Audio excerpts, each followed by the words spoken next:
When most people think of the Mafia, they picture New York, Chicago, maybe Las Vegas. But for nearly 40 years, one of the most powerful mob bosses in America quietly ruled from the swamps and streets of Louisiana. Politicians feared him, gamblers paid him, federal agents chased him. His name was Carlos Marcello, and his empire reached far beyond New Orleans.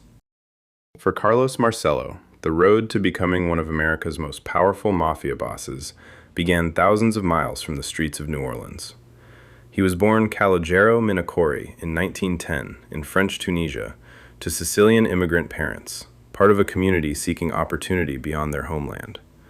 The family immigrated to Louisiana while Carlos was still a young child, settling near New Orleans, where bustling docks, crowded markets, and growing immigrant neighborhoods shaped his early years. The city was alive with commerce, but beneath its lively streets ran an underworld fueled by gambling, bootlegging, and organized crime. As a teenager, Marcello drifted toward petty theft and street crime, earning arrests that hinted at a dangerous future. While many struggled to escape poverty, Carlos discovered that power often belonged to those willing to operate outside the law. His climb into New Orleans' criminal world had quietly begun. By the late 1930s, Carlos Marcello had transformed from a street criminal into a rising figure within New Orleans' organized crime network. At the time, the city's mafia family was led by Silvestro Silver Dollar Sam Carollo, whose influence stretched across gambling, bookmaking, and illegal casinos throughout Louisiana. Marcello proved to be a patient operator. Rather than seeking attention through flashy violence, he built trust, earned profits, and forged relationships with influential businessmen and politicians.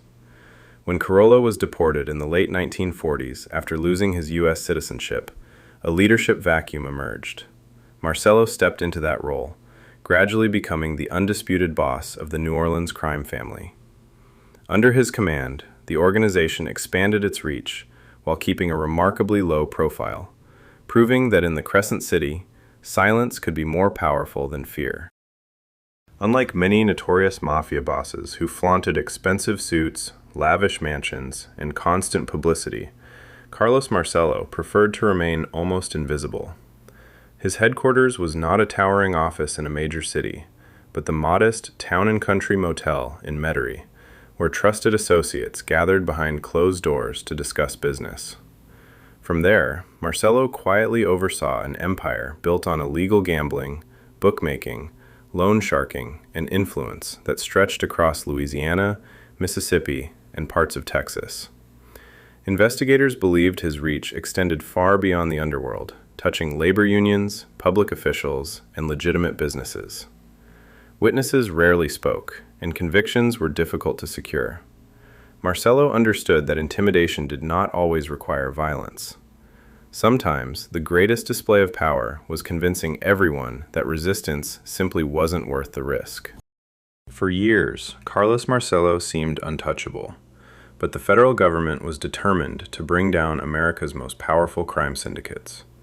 During the late 1950s and early 1960s, FBI Director J. Edgar Hoover intensified surveillance of organized crime, while Attorney General Robert F. Kennedy made dismantling mafia organizations a national priority. Marcello became one of their biggest targets. In a dramatic move in 1961, federal agents detained him and flew him to Guatemala, claiming he was not legally entitled to remain in the United States. The deportation made headlines, but it did not last. Within months, Marcello found his way back to Louisiana and resumed control of his organization. Even as wiretaps, informants, and grand jury investigations closed in, he continued operating with remarkable resilience, turning the pursuit into a years-long game of patience between one elusive crime boss and the federal government. By the late 1960s, Carlos Marcello's name had become surrounded by something more volatile than law enforcement pressure: speculation. As federal investigations continued, whispers emerged linking him to one of the most shocking events in American history, the assassination of President John F. Kennedy. Some theories suggested Marcello had motive due to his past deportation battle under Robert F. Kennedy and a desire to protect his criminal empire from federal interference. However, despite decades of investigation, no conclusive evidence has ever proven his involvement, and historians continue to dispute the claims. What is documented is a steady tightening of legal pressure throughout the 1970s and 1980s, culminating in convictions related to obstruction and organized crime activities. As prison walls closed in, Marcello's influence began to fade, and the once quiet power he held over Louisiana's underworld slowly unraveled into history and legend. Today, the footprint of Carlos Marcello's empire lingers in the quieter corners of New Orleans, where time has softened the edges of old power. The Town and Country Motel is long gone, and many of the meeting places once whispered about have been repurposed, replaced, or simply forgotten. Yet the structure he built in the shadows of gambling, politics, and influence left a lasting imprint on how organized crime operated in Louisiana. Unlike the heavily mythologized Mafia of New York, Marcello's world thrived on subtlety, local ties, and the illusion of normal life. Walking through modern New Orleans, it is hard to imagine how deeply one man's reach once extended through its back rooms and back channels. Whether remembered as a criminal mastermind or a regional power broker, Carlos Marcello remains a figure who turned quiet influence into an empire, and then watched it dissolve back into the city that once moved in step with him. In the end, Carlos Marcello did not leave behind monuments of stone or statues of gold, but something far more elusive, a legacy written in rumor, court records, and fading testimony. His empire never shouted. It whispered through gambling rooms, union halls, and political back channels where decisions were made away from public view. For decades, he embodied a version of organized crime that thrived not on spectacle, but on control so quiet it often went unnoticed. When the machinery of federal investigation finally caught up, what remained was not a throne, but fragments of a once tightly held network dissolving into history.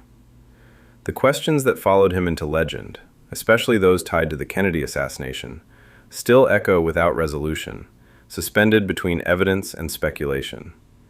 Yet what endures most is the shape of his influence over a city that learned to live with shadows.